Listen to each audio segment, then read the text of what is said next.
I'm the middle child of three brothers. My older brother Scott and my younger brother were both in Scouts when we were kids. Scott stayed in it for years and even became an Eagle Scout. My younger brother eventually quit, but for some reason my parents never pushed me to join at all.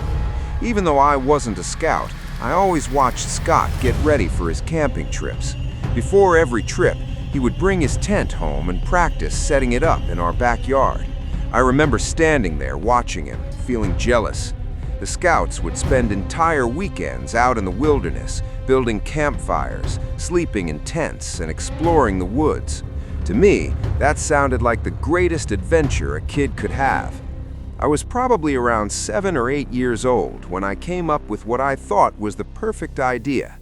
If Scott was allowed to practice camping in the backyard, then maybe we could just camp there for real. Our backyard was actually perfect for it. The neighborhood we lived in was very spacious, and most of the backyards blended together without many fences. Instead of walls, there were clusters of trees and bushes separating the properties. Because of that, the whole area almost felt like a small forest behind the houses. Our yard was also very large, and we even had a small fire pit. When I told my parents about my idea, they surprisingly agreed to it. That night, they helped us set up the tent and start a small fire in the pit so it would feel like a real camping trip. My little brother joined us for a while, roasting marshmallows and laughing around the fire.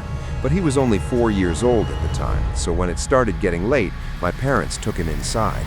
Eventually, my parents told Scott and me it was time to get into the tent and go to sleep. Back then, the Game Boy Advance SP was the handheld console everyone had. So once we climbed into our sleeping bags, we both pulled out our Game Boys and started playing. I remember I was playing Super Mario Bros. 2, a game I was obsessed with even though I could never beat it. The glow from our screens lit up the inside of the tent, while the fire outside slowly burned down. After a while, Scott turned off his game and went to sleep. I kept playing a little longer before finally putting my Game Boy away and trying to fall asleep too. But sleeping in a tent turned out to be harder than I expected. The sleeping bag wasn't very comfortable, and every little sound from outside seemed louder than normal. The wind moving through the trees, the faint crackling of the dying fire, even the distant sound of insects. It all felt strange because I had never slept outside before. Eventually, after what felt like a long time, I must have finally drifted off to sleep. When I woke up later that night, I felt confused at first. For a moment, I didn't recognize where I was. Then I looked around the dark tent and remembered, but something immediately felt wrong. Scott wasn't there anymore. His sleeping bag was empty. The tent zipper was still closed, though. I assumed he must have gone back inside the house because he couldn't sleep. Suddenly, I felt nervous being alone in the tent. I sat up and slowly moved toward the zipper. Before crawling out, I decided to peek outside first. I remember thinking something childish, like making sure the ghost was clear before running across the yard. But when I looked through the opening, I immediately froze. Someone was sitting by the fire pit. At first, I thought it might be Scott, but it wasn't. It was a grown man sitting in the darkness. He was facing directly toward the tent. The moment I saw him, I quickly zipped the tent closed again and crawled back into my sleeping bag. I stayed perfectly still. The inside of the tent was almost completely dark, with only a faint gray glow from the moon shining through the fabric. I remember wanting to call out for my dad, hoping maybe it was him outside, but deep down I knew it wasn't. If it had been my dad, he would have said something when he saw me looking out. Then, I heard the sound of the chair near the fire pit moving. My entire body froze. A moment later, I saw a shadow appear on the side of the tent. The shadow blocked some of the moonlight coming through the fabric. The man was standing right outside. I held my breath and stayed completely still, hoping he might think the tent was empty. Then I heard the zipper begin to move. Slowly, it only opened a few inches at first, but that small opening was enough. I turned my head slightly and looked toward the bottom of the tent where the zipper stopped. There's a tiny gap in most tents where the zipper doesn't fully seal. Through that tiny gap, I saw an eye. just one eye pressed against the opening, staring directly at me. For a few seconds, I couldn't even scream. I was completely frozen with fear. Then the eye squinted slightly, almost like the person was smiling. The zipper moved another inch, and that's when I finally screamed. I kicked out of my sleeping bag and scrambled backward, knocking into the tent poles. Immediately, I heard footsteps running across the yard. Seconds later, the back porch light turned on, and my dad burst outside yelling. But whoever the man was, he was already gone.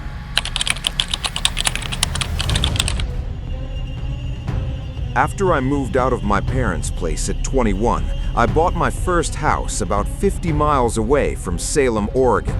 It felt exciting, finally having a place of my own, but there was one obvious problem. I barely had any furniture.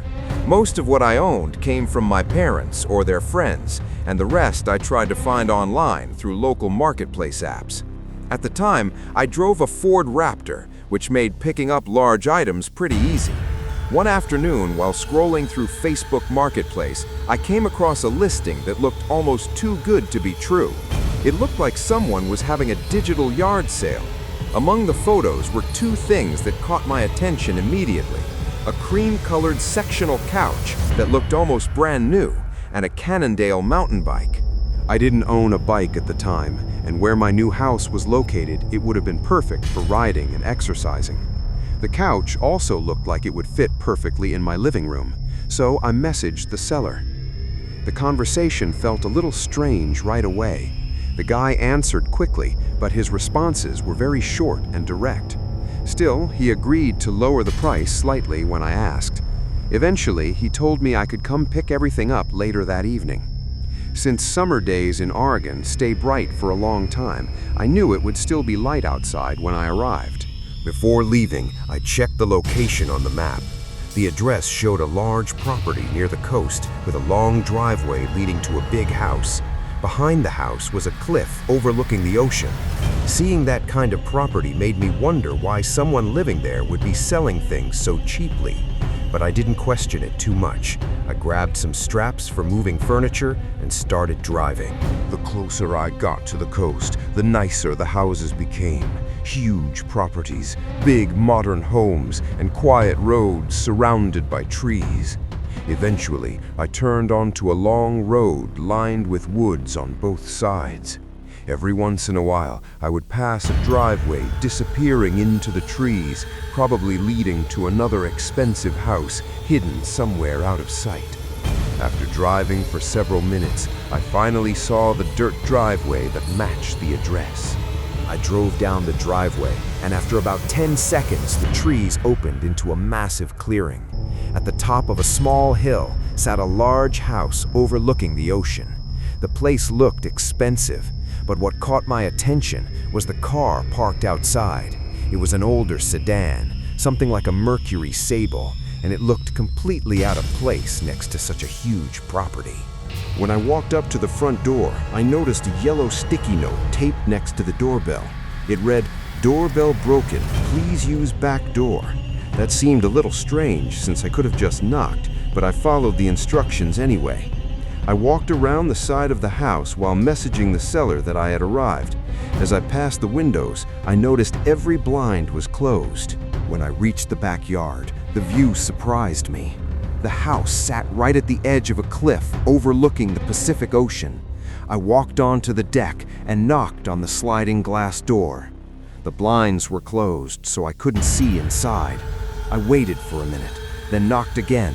I checked my phone to see if the seller had read my message, but there was nothing. After waiting a while, I sat down in one of the chairs on the deck and turned it toward the ocean to enjoy the view while I waited. The sunset looked incredible. Eventually, I decided to walk a little closer to the edge of the property to take a photo of the view. I walked across the grass toward the cliff and spent a moment just staring out at the water. When I turned around to walk back toward the house, something immediately felt wrong. Every single window of the house now had its blinds open, and behind each window there was a person standing there. They weren't moving. They were just standing perfectly still, staring out. As I got a little closer, I noticed something even stranger. Every single one of them was smiling. At that point, I didn't wait another second. I walked quickly back to my truck and got inside. As I backed down the driveway, I glanced toward the house one last time. The front door was now open, and a man was standing on the porch with his hands in his pockets, watching me leave. Later, I learned from the neighbor that the real homeowner wasn't even in town that week. When police checked the house, they found the doors unlocked, but no one inside. I live with my parents in Murraysville, Pennsylvania. One weekend they were leaving town, so I decided to invite some friends over for a small backyard pool party. Our backyard is perfect for it. We have an in-ground pool, a pool house, and a large wooded area behind the property that stretches for at least half a mile before reaching another yard. Earlier that day, I was outside setting everything up. I was carrying folding tables into the yard when I suddenly heard a cough come from the woods behind the pool house. It sounded like a man clearing his throat. I froze and stared toward the trees.